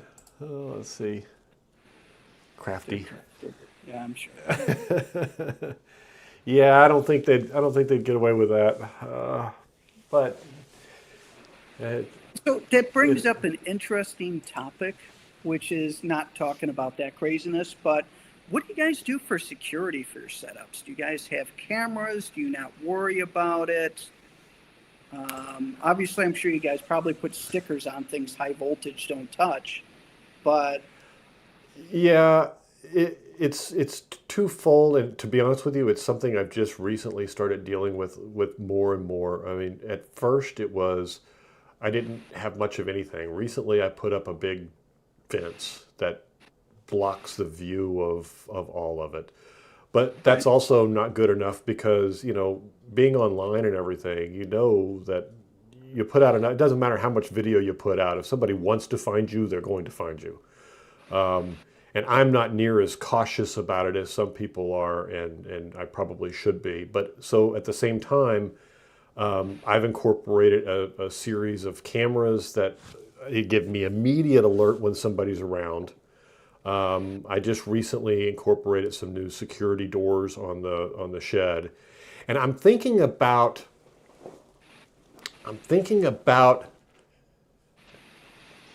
and I haven't really thought this through yet. I'm going to say it out loud, and I'm probably going to regret saying it, but I'm thinking about, what would be really nice is a remote emergency shutoff. Something that is equivalent of the big red button at the door that you hit when everything goes bad, but that I could trigger with my phone. Where, I see some kids walking through my backyard, and instead of waiting for them to get electrocuted or the cops to get there, I click a button and all my batteries and all my inverters and everything just shuts down. Because I'm not so much worried. The theft worries me, but the theft isn't a problem because the house security system, it cost me $20 to add a couple of sensors to out there. So I turn the alarm on and everything's alarmed. Somebody walks in the back gate and, my phone bings off and stuff like that. So if I'm out of town, my coffee trailer has the sensors in it. My solar shed has sensors in it. My back gate has, so then they're all linked to the house alarm. So I'm not too worried about the theft part of it. I'm worried about the fact that I know it's happening. I'm sitting there watching it on a camera and I can't stop some stupid little kid from going in and playing with something that he shouldn't be. Because no matter what words you put on there, it's more likely to entice them to go mess with it because it says don't touch. right. And it would be one thing if mine looked as beautiful as the one behind you, where there was these nice cable racks and things. But because I'm constantly moving mine around all the time. I mean, you're playing with your real system that you use for your actual real life. I'm playing with one that I play with as a backup to hurricane season that's coming, not really my house. My house one is a completely separated system. So for me, security is more of a how do I prevent somebody from killing themselves more than it is how do I stop them from stealing it? Because this traditional security works fine for that. Just a normal alarm system where the cops show up. But by the time the cops get there, are they dead? That's the part that worries me. It's kind of like having a pool in your backyard. Yeah. Just because you have a big fence, that doesn't mean the kid isn't going to fall in and drown. And waiting for the cops to get there, they may be dead before they even get there. And so it's the same. That's the kind of the way I look at it anyway. And maybe I'm wrong. Maybe one day I'll wake up and somebody will have circumvented all my security system and stole all my stuff. But you know what? If they're walking out with Gavin's 900-pound batteries, then we're all in a lot of trouble. It's a pretty big dude. That's a big battery, man. But you know what I was saying the whole time? Dude, that's cool. Until he got to the 3 cells. I was like, yeah. It's still cool. Yeah. But Yeah, with my setup, I mean, obviously I have cameras everywhere. I have cameras in the woods. I have, when you're approaching, because I've got a very long driveway, it's about 1/8 of a mile. You start going down the driveway, I know that you're coming before you even see the house. But yeah, no, I get all of that. One thing that I'm trying to do with my solar field is to try to create a virtual fence. So those fast growing trees, those green giants, I have about 300 of them that I've planted on the property, and like the solar array all around it is one big fast growing tree line. So that way everything is going to be completely hidden except for aerial views, so nobody would stumble across it by chance. But I've got a decent amount of property, so no one should be on the property to begin with. Do you have, I know I obviously I turned it down. I have no need for it, but I got contacted by a company the other day that wanted me to do a bunch of commercials for them for those security, tree line security systems. Have you seen that? I'll send you over his contact. Because in the woods like you've got there, it's kind of like, I guess they use it, primarily it's used for security in big wooded areas like you have, but more for bear lines and stuff like that, where you could detect, the big bears and things coming around to your house. And I don't have any need for it, but I thought it would be really good if I had a bunch of property and was looking for something of that kind of nature. It would be really useful. Yeah, I've got a bunch of trail cams set up throughout the property. Oh, okay. And it's pretty neat because you see the coyotes and you see, all the deer and everything else. So. Yeah, this one, I don't know if this one was, I'll send something over for it. I don't remember exactly what it was. I just remember thinking, oh, that's kind of cool, but it really doesn't apply to me. It just doesn't. All right, so let's shift gears here real quick. Let's go back and look at your biggest regrets. What are the tools that you spent the most money on that you say, oh, that was stupid? And I can't show them because I didn't bring them in because I didn't want to do this section. No, I haven't bought anything that I didn't use.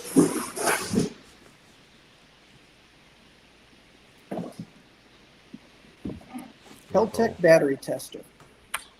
This thing lasted about 2 months and died. Oh, no. Spent $650 on it. No warranty or anything?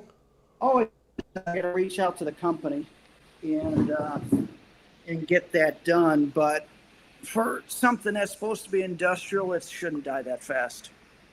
I was doing a capacity test on my 314 hump sink, and halfway through it died. So I then had to get a power supply, charge it up, and then I have a much smaller battery tester, capacity tester, and I had to do that, and it delayed my video by about a week because that can only do like 5 amps at a time, and you have a 314 amp hour battery, and so you could only charge it at 5 amps at a time, or you can only discharge it? No, you can only discharge it at 5 amps at a time. Now see, so that took a bit. So what do you do when you're doing battery discharge videos? So for me, what I do is I've got a workbench that has a couple of, the 12 volts, 24 volt, a 48 volt system, and they all got the smart shunts on them. So I got Victron smart shunt. I connect the battery up. I hook it up to whatever big inverter or whatever unit size I need to burn it down at, depending on what voltage it is. And like I was telling you earlier with that eco-worthy inverter. So the eco-worthy inverter had the charger and the 100 amp charger. It was a 300 amp discharge, and that was my 12 volt system. But it all ran through a Victron shunt. That way I could charge it or discharge it at whatever rate I wanted. And I'll do 2 or 3 different tests. I'll do one at their ideal 0.2 C. I'll do one at 0.5 C and one at full C if the battery supports it up that high. So you were using an actual tester? I use actual battery capacity testers, and they generally work pretty well. My smaller one that I have has been working great for, a year so far. But this one, for the price of it, and Heltec is known for they're known in the industry. They make a lot of different, things for BMSs and what have you, active balancers. And so that kind of bothered me, for something. But you only regret it because it broke, not because you didn't use it, not because it didn't work, not because of any other reason other than it broke. It broke. Yeah. Okay. So you have before I tell you mine, do you have anything that is embarrassing that you bought that was just a real waste of money?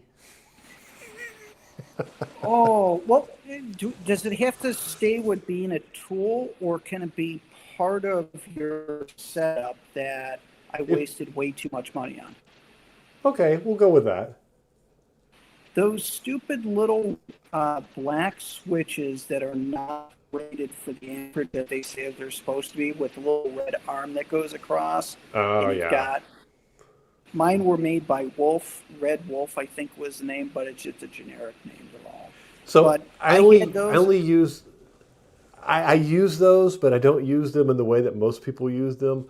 Like I have one for, I took all of my electrical equipment for like my Raspberry Pis, my router, all of that, and I converted it all to the battery voltage. I got rid of all the 120 voltage in it and just wired it all into either 12 volt or 5 volt things. And then I took a step down from 48 volt to 12 volt to get the 12 volt, and then I took an RV plug from 12 volt to 5 volt to get the USB ports, and then everything runs off without an inverter. That way, if I'm testing something and my shed shuts down, then I don't have to worry about all of my equipment shutting down with it. I can still track everything. It turns out to be a really good idea because then you can kind of, work on your inverter without worrying about losing all your monitoring stuff. But I use those switches for like that step down thing because it's going to be like 3 amps. So it's not really a breaker because I put a little inline fuse in it for, the 2 amps at 48 volts that it pulls to run the USB ports. But it does work. It is a good cheap switch, an off-on switch. For a few amps, it's perfectly fine. But if it's rated like 80 amps and you're trying to put 60 through it, it's not. No, it's like those. It's like those cheap Nemco 1450s. Those ones that are, the 50 amp plug that at 27 amps goes catches on fire and burns. If you don't get the RV versions of them, definitely, yeah. So I'll tell you my biggest way. So when I first got into the DIY section of it, I really was fascinated with the building of batteries. And I still am fascinated with it. Like this year, I will build me an MB56, even if I have to order the cells from, an independent company and a BMS from somebody else and build it myself. I will build one. I just don't know how it's going to happen yet. But I bought one of those cell capacity testers, and they're really cool. And they plug into your computer and they monitor all this. But how many batteries do you build? How many cells do you test? I mean, you test batteries all the time. I mean, you and we test batteries constantly. But how many cells do you test? How often, especially now with the active BMSs, active balancers on the BMSs, you don't ever crack open a battery and actually charge and discharge and test a cell. I'm thinking about taking my DIY battery apart just so I can test the cells to compare them to what I did when I originally did it. But at the same time, I can test the whole battery and see that I'm still getting 304 amps out of it. So I don't really need to. It was a huge $400 waste. It works perfectly, but for what? And the thing is, a lot of the times, if it's a decent BMS, it's going to show you the voltage of each one of the cells. So it's, you can tell when you need to top balance it. And the JK BMS will balance it anyway, and I don't have to worry about it. And that's kind of what I learned, is that you don't really need to buy that kind of, you know what, I think I actually made a list of ones that didn't really need to be. Let's see if that was even on there. Oh, another one that another cool tool that I bought that I don't use very often, but there's no replacement for it, but I just don't use it very often. But I probably would still do it again anyway, is my drone. That one's kind of a cool tool because you can, get that overview perspective of, until my wife walked by and saw our backyard on a drone view earlier this week, and she didn't think it was cool anymore. So I have a drone as well, and I've used it to give me an idea of what I need to do to camouflage my array to make it less noticeable from an aerial view. So when I first put it up, and I had it at max height, and I took a picture and I put it into Gemini, and I said, what do you see in this picture? Well, I see a house, I see a shop, I see trees, and I see a long array of solar panels. I'm like, okay, that's probably not good.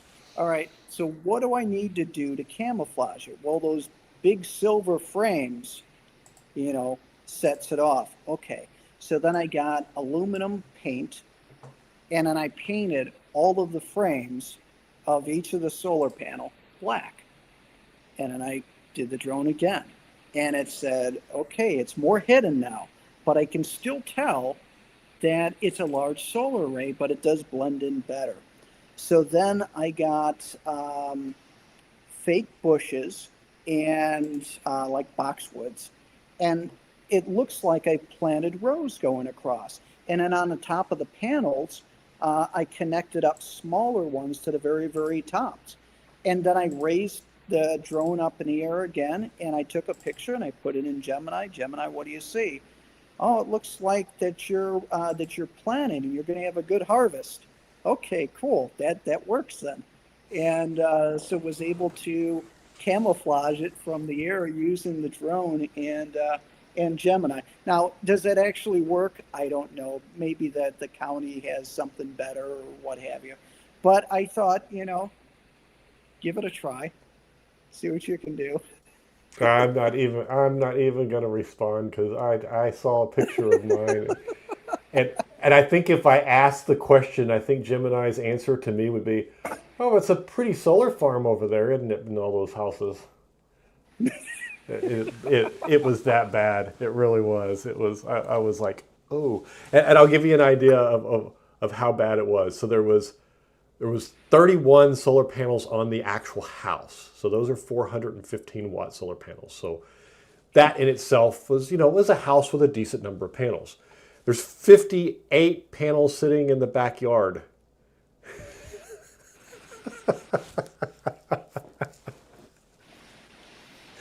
Oops. It was a little bit more than I thought. I didn't realize it was that bad. How big is your lot? How big is your...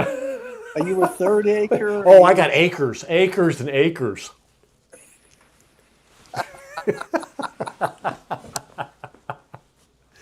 Hey, on the bright side, it is a big lot. It's a corner lot.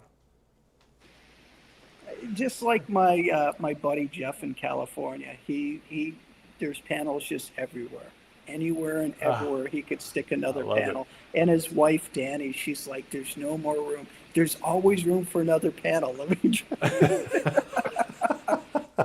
He, like I said, he lives in California. He hates paying the power company anything, and he gets mad at them because whenever that there's overages, they don't pay him, the retail rate. So he says that they're ripping him off. But awesome guy. And they are.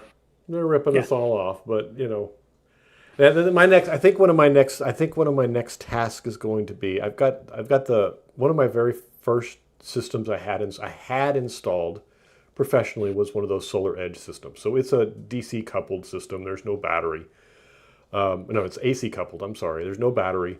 And so I'm thinking seriously and so my backup for hurricane is basically to turn the grid off if the hurricane comes and knocks the power out. I'll just shut the grid off completely and plug in the solar shed, and it makes as much power, if not more, than the house at this point anyway.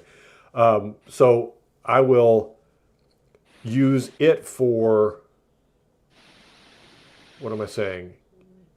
I think what I want to try to do now, I think what I'm going to do now is I'm going to take maybe my 6000 XP and insert a DC coupled piece on the inside of the house to take the extra power that the grid is getting and charge the batteries and then get 100% return on that extra power. Because I've already got my bill zeroed, but I'm zeroing it with giving it to them and getting it back at a percentage of the rate. Although I think I might still be on zero. It might be a 1-for-1 still. If it's 1-for-1, I guess it doesn't matter, does it? With me, Except when I have a hurricane, when the electricity goes out, I lose the house solar system. That sucks. Oh yeah, that is true. That is true. And I guess I could probably use the new hybrid inverter that I just got and use it to actually simulate the grid bring the whole system back up online. I just have to figure out a way to phase shift enough to prevent the solar edge system from continuing to generate once the batteries are full. That would be the issue. Because it's AC fed, not AC coupled. They're not DC coupled. So then in that case, it's not like the battery ones where the batteries just stop taking the power and it just kind of floats away. It's going to cram it in there regardless. So you have two systems. One is grid connected, and then the other one is completely off grid. What are you using? A transfer switch, or are you using interlock? Interlock. So I use the interlock when or if I ever need it. And the off-grid one is strictly a I will never get caught in a hurricane again without power system. Right. The on-grid one was basically what I really wanted it to get rid of the electric bill. But at the time, I didn't really know enough to know what I was buying, and ended up, falling for the same scam. And you've probably seen a couple of the videos I've released from other people that have, just been taken advantage of by the solar industry, especially early on. They don't know enough. You don't know enough when it's like a 16-year-old girl going in to buy a brand new car. They end up selling her It's not a good idea. And it's funny because not funny, but more sad. But funny is probably a wrong term. But you'll see a YouTube video and someone's like, I had solar installed on my house and I've got 9,000 watts of panels, and they're like, and I paid 45,000, and I'm like, oh wow. I paid 56,000. I've got 13.6 kilowatt of panels on the roof and a 10 kilowatt DAC coupled, no battery system. When the grid's on, it'll feed the extra to the grid, and when the grid's off, I have nothing. I've got zero. That was the actual catalyst that got me into DIY solar. Is I got stuck sitting in this house for 10 days with no power and a 13 kilowatt solar system on the roof that was useless. And you're pissed, yeah? Oh, I was really pissed. Now it'll never happen again. I mean, that was really the catalyst that got me in, and it's the sad thing is it's not an isolated case. You have a lot of these solar companies. A lot of people have been, and I'm not saying that you were scammed, but a lot of people were scammed, and they'll say, hey, it's a 20-year warranty or whatever, and if the roof leaks, we'll take care of it, and the company's gone 2 years later, and that's just... Well, for those of you who haven't seen the last story I released was the story of Richard, and it was released a couple of videos back. I'll actually get a copy of it and post it here in the channel. But of all of the scenarios that I have, all of the people I've interviewed and talked to, he was probably the worst scammed individual. Let's see, it was released on May 14th. So let me just post a copy of it here for everybody.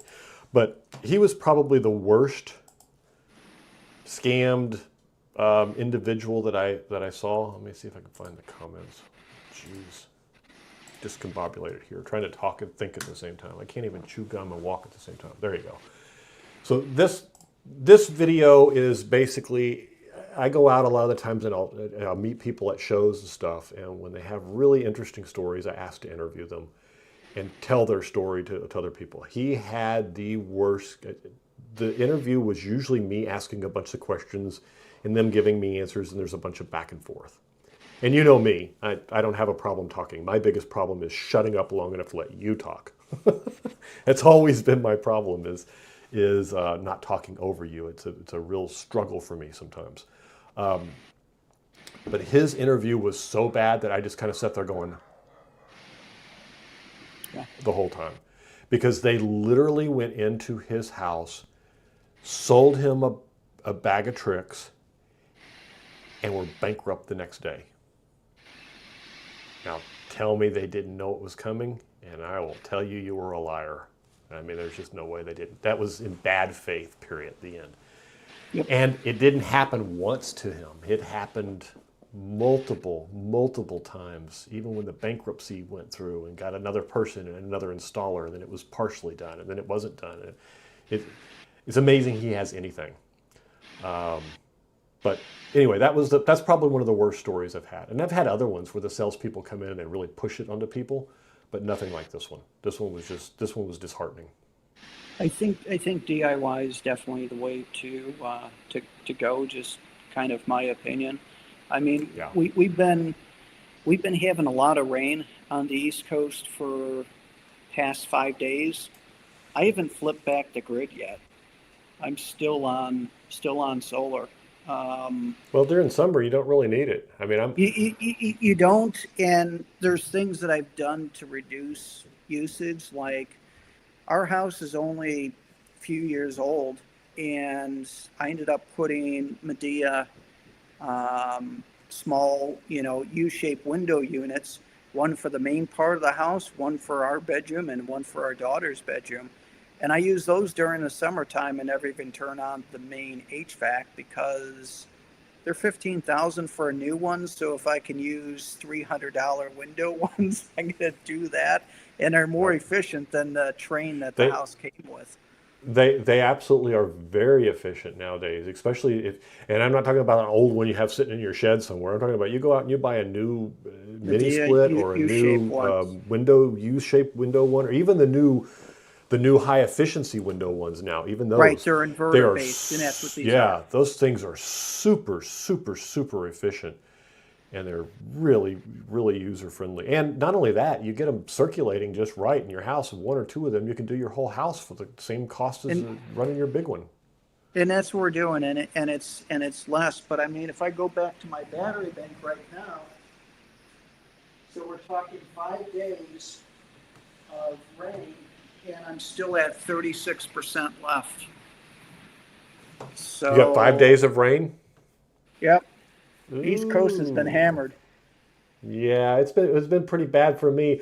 Although, as bad as it was, I have to say I shut the bit miner off this morning for the heat, the summer heat this afternoon. But prior to that, it ran for almost 128 hours straight, simply because there's just so much power. And that's with the battery bank in the solar shed right now being up at the 48 kilowatt hour range.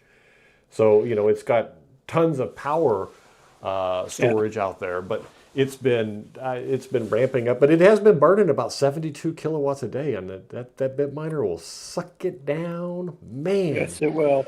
But on the bright side, I got 50,000, not 50,000, I got 20,000 Quai, so not Quai, 50,000 Digibyte coins, or 20,000 Digibyte coins. Okay, so question for you. So you've got, what did you say, like 30, 40 panels on the roof and then another 50 on the ground? So how many kilowatts are you putting out a day? I can get, on a good day, the house can do about 70 or 75, and then the yard, it depends on what setup I've got. The changes I made in this next week's video will make a big difference, because what I had a lot of them were just, I was setting up some strings and testing them, because a lot of times what I'll do is I'll get a shipment of panels in and I'll just test them all, replace all the connectors and sell them, on Facebook or something. Right. So, but what I did is, because summer was starting to hit, I thought, I wonder what would happen if I lightened up some of the heat underneath of these. And so I built a couple of makeshift racks that I could just put them on, and production jumped through the roof, because there's a big difference between laying those panels on the ground and them getting hot and all of that, as opposed to having any type of rack. Now, my angle right now this time of year is, between 5 and 15%. So flat isn't totally bad. All you need is a 4x4, from Home Depot or Lowe's, just to lift it up a little bit. I'll tell you my favorite one is those 12-inch spikes that Home Depot sells for putting up little for sale signs and stuff. You stake in 2 of those. They go in about 4 inches. They stick up about 8 inches, and you lay the panel across it. Just set the one end on that, and you have about an 8 or 10 degree angle. And summertime is perfect. The 32-inch ones you use for the winter, you can get the angle up into about the 25 to 30 degrees. it's just crazy. Not great for, it's in the colder areas. In the colder areas, you still have to do something like, angle. Well, and that one, and I'll play the video here in a few minutes, but that one, what I use is the fence. And I put a 2x4 runner across the fence. And you just put it up at the right height and boop, tilt it up there. And I get about, for me, it's the winter time, I need about 52, 53 degrees. So I just put them. You do need that steep of an angle. Okay. Yeah. The sun shifts quite a bit here but I put them there, and I have a long south facing fence. So I can just put them all against that fence. Now, the only thing that I have that I really have to deal with is I have hurricanes. So I don't really like putting them on permanent mounts, because if I put them on permanent mounts, then I got to take them off of permanent mounts. And this way I can just disconnect them, stack them up, put a big couple of straps around them. They weigh a few thousand pounds, and leave them out and don't have to worry about it.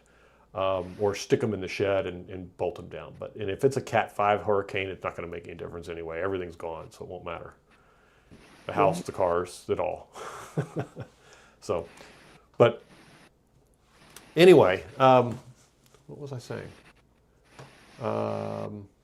Yeah, so I don't think I have much more. Oh, I do have one more tool. And this was kind of I bought it on accident. I normally I had a big set of the automatic screwdrivers. And I bought this little bitty mini rigid one. And this little bitty lightweight thing weighs, I don't know, maybe 3 pounds or something. And it is like, it doesn't have the torque that the big ones have. But man, when you are climbing around on a roof or up in an attic, this little bitty tiny one is so convenient because it's so light and versatile. The only thing I wish it had is I wish it really had that the big impact torque that the bigger ones have. Right. I think that was it. That was all I had for tools. Other than the oscilloscope that you brought up, I didn't bring mine. And my biggest regret is that stupid cell tester. And as cool as it is, I mean, it's a cool tool, but it's just a waste of money. Unless I find myself doing a lot of DIY batteries, then it wouldn't be.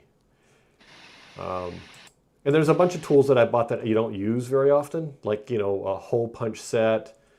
But then there's a ton of other tools that I use constantly. The label maker, cordless drill, impact drivers, step bits, torque wrenches, torque screwdrivers, fishing tape, kilowatt meter, oscilloscope, so on and so on and so on and so forth. All right, you have anything else to add? Let's see here. So I've got a lot of videos coming up. I'm going to be redoing a lot of my configuration behind me, and for the shop setup. So hopefully over the next 3-4 months I'll get everything done. So I've got some new racks coming in. Actually, they're already in, but I need to install them. So I'm going to take these rack mount batteries and actually put them in a vertical rack. And then I'll have each battery separated with concrete board besides the air gap. So that way, if a battery goes south and the heat travels up, it's not creating a cascading event. The other thing that I'm doing too, and I'm designing this right now, and I've got all my parts that I'm going to use this for, but on this top section at the very peak up there, I'm going to mount a explosion-proof exhaust fan, and then I'm going to have vents at the bottom. I'm going to have a hydrogen meter connected up to a relay, which will then kick on that, and it will exhaust the entire room. And I'm going to also wire it into an emergency cutoff switch that, for some reason, if there's hydrogen detected, not only does it cut the power to the inverters, cutting off the shop, the house, everything. But the exhaust fan will be powered into an auxiliary source of power, which will then kick on the exhaust fan. The vents will open up and it will exhaust everything in here. And then I also have ABC automatic fire suppression systems, which are going to be above the inverters on both sides. And that will kick in off of temperature. So one system set up for the batteries, the other system be set up for the inverters. So I'm trying to improve the setup and make things even safer. And then also between each one of the main batteries, I'm going to have, or strings of batteries that is, I'm also going to have concrete board in between each one as kind of like a thermal barrier. So I'm going to spend a lot of time on improving the safety because I've got a good amount of batteries, and even though this is in a detached garage that's 150 feet from the house, I still want to keep things as good as I can for a DIY setup. So that's it. Yeah, and then that's an important thing to remember, and probably anyone who watches me with any regularity has heard me say it before, but For some reason I lost You audio. can't hear me? Hello, hello? Let me see if maybe I switch this back. Can you hear me now? Oh, I think it's you. Probably because I flipped it off and flipped it back on. Can Let me know if everybody you else can hear hear me? me. I can hear you. Okay, you can hear me. Yeah, for some reason I can't hear you. All right. Well, from my perspective, I'm going to. I think I'm going to go the opposite direction on the doing the ventilation of the solar shed, just to make sure that there is no buildup even if there is a venting. So I'll get that taken care of, and I'll keep you guys up to date about it. Can you hear me again yet? Okay, Jake can hear us, so you can. Can you hear me, Mike? Nope. He's still offline. That's okay. Anyway, oh, he's left, and he'll be back, I'm sure, before we're done. I've got a lot of good video content coming out, and at the end I am going to play next week's release video about different solar mounts and different things in the yard. You heard me talk a little bit about it earlier. I've got a whole new string of solar basics videos coming out. A whole string is going to start with the a combiner box and go into a bunch of different pieces of the solar system. If you missed the first 9, I did do a compilation video of those that released this morning or a few days ago. A few days ago, I think it was. Anyway, and then there he is. Yep. Hopefully you can hear me now. Yep. Oh, good.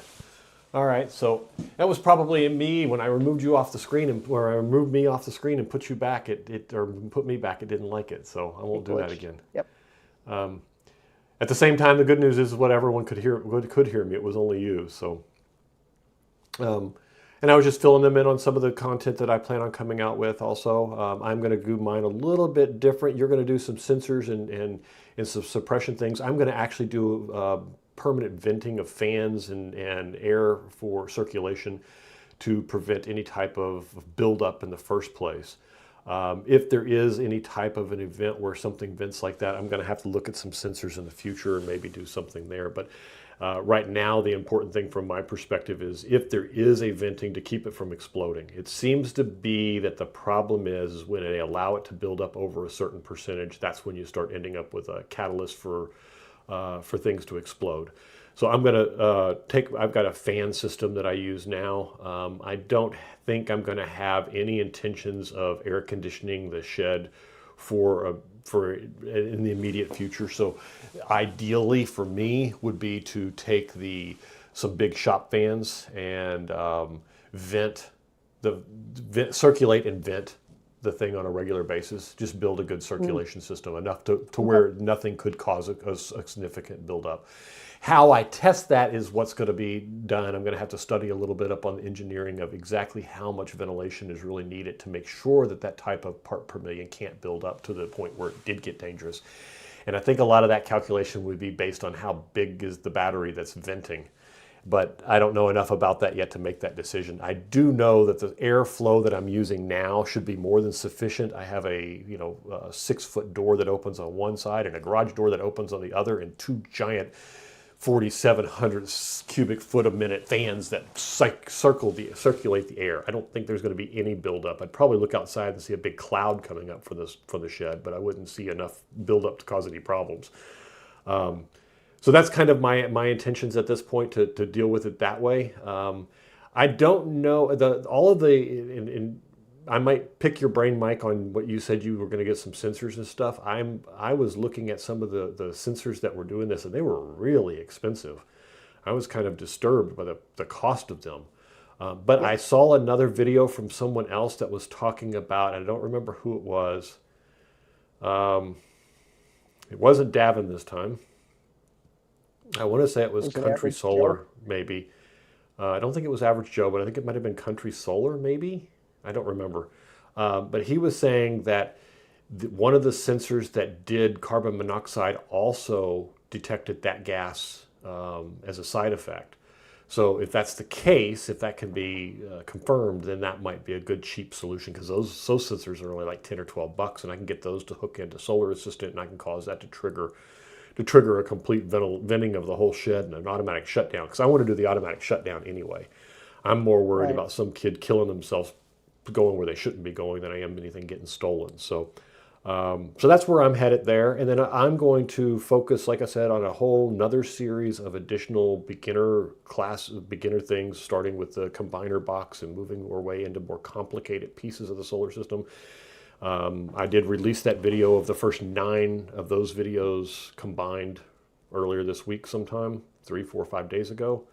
The 9 basic solar components, everything from batteries and solar panels, inverters, and that kind of stuff. It was a great series, so I'm going to do a second series of that. And then I'm going to get into a complete whole house type backup type system. I'm going to do a whole series around what's coming up with a hurricane system, on what do you do for backups, how do you build sub panels, what can you do for AC/DC tied systems when you already have a system that's under warranty like I have, that you don't want to drop the warranty, because that's one thing I can say the solar system company that I worked with didn't lie to me on. Their warranty is wonderful. Something goes out, they call me, they say, hey, we got an inverter that's out, we'll be there next Tuesday, is that okay? And I'm like, yep, and they come and they fix it. That's awesome. So I haven't had any problem. Yeah, so I haven't had any issues with that, other than it not being there when the grid goes out is the only real complaint I have. Everything else they did is exactly as I asked. So, but I'll do that, and then we'll build that, and that should be a lot of fun. I think that'll keep me busy. That's only another 20 videos or so away. And I will, Mike, your solar forum is still up there. I am going to, for those of you who aren't a member on his solar forum, I encourage you to go join it. And then if you are looking for all of the parts list, and Mike, we probably need to get you a page with all your parts list and your links and stuff, because I don't have anything on it other than your solar forum. This is mine. This has all of my builds on it. It also has, for the video that shows a little bit later, it has all of the Integra racks, all of the commercially purchased racks, everything that are there. All the DIY versions of them are instructions within the video. You can see where they are. And they're basically just, as Mike suggested, Home Depot type purchases and stuff. Really cheap, inexpensive, temporary type things. I think that's it for this week. I can't believe it's been 2 hours. It feels like we started 10 minutes ago. Yeah, it was definitely fun for sure. Thank you for having me. Well, I appreciate you coming. I'm surprised we didn't end up with anyone else. We were supposed to have a couple of others, but it is a holiday, and I think they were all kind of scrambling and trying to do it. I had 2 of them that wrote me during the show that said they were sorry, so We had those two plus another two. I think I'll start some kind of roundtable once a month where we can bring a whole bunch of people in. See if we can get a regular cast of us together. That'll be a lot of fun. Don't know what the subject matter will be, but we'll find something to talk about. Sounds like a great Something idea. seems to always come up. Yep. Well, thanks for coming. I appreciate it. It's been a lot of fun, and I'll certainly make sure you're part of the next one also. I don't know what that'll be or when it'll be, but I'm thinking maybe once a month. And maybe I'll just start a different, maybe I'll just do a different one for that once a month. I don't know. I haven't decided yet. I'll do something. Something that works for everybody. Figure out a night that works for most of us so we can at least have a couple of us here every time. That'd be kind of cool.